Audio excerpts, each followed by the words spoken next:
Hi, my name is Michael Campbell, and today I'll be presenting a Prezi presentation on the Greek explorer Pytheas. In 1893, Pytheas was given the title of Discoverer of Britain in an article published by Sir Clement Markham. Pytheas truly was the first real global navigator, since the few records that remain provide evidence that he may have gone as far as the Americas. However, little remains of him, since his achievements were overshadowed at the time by Alexander the Great's conquest of the East.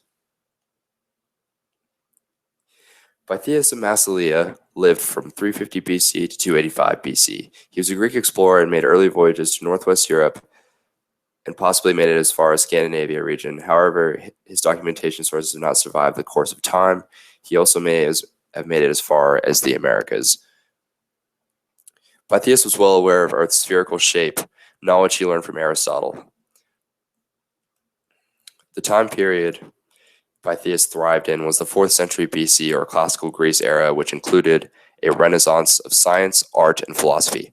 Geographically, the territory of Classical Greece included southern France, Mesopotamia, and North Africa, which went as far east as Egypt.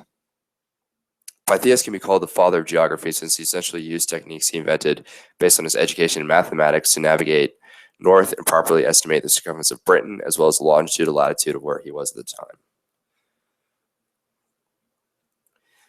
Some of his major contributions to geography, which this is still disputed, however, one of the first pioneers to discover area north of the Mediterranean out on the Atlantic, accurately calculated the circumference of Britain by walking the better part of the land by foot and guessed it to be about 4,000 miles.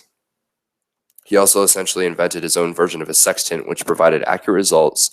For example, when he calculated the latitude of Massilia, which is now called the city of Marseille.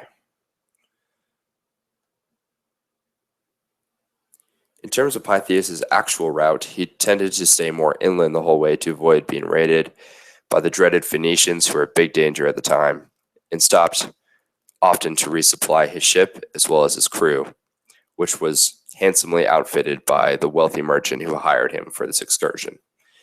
Pytheas then traveled north to areas such as Scotland, Iceland, and Greenland, Britain, and possibly the Americas, but of course that is still disputed to this day.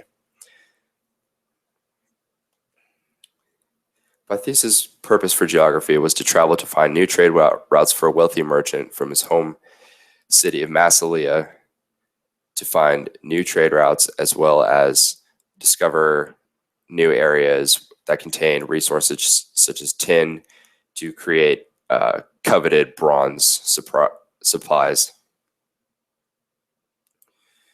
As I was saying, the Castoritis Islands were able to hold a significant yield of tin, for which his merchant employer decided to help produce bronze, since classical Greece was in the heart of the Bronze Age.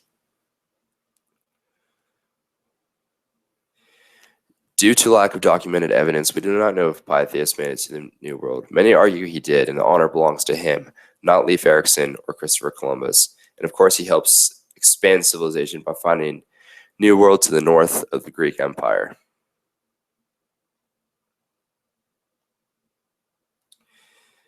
That was my presentation. Thank you for listening.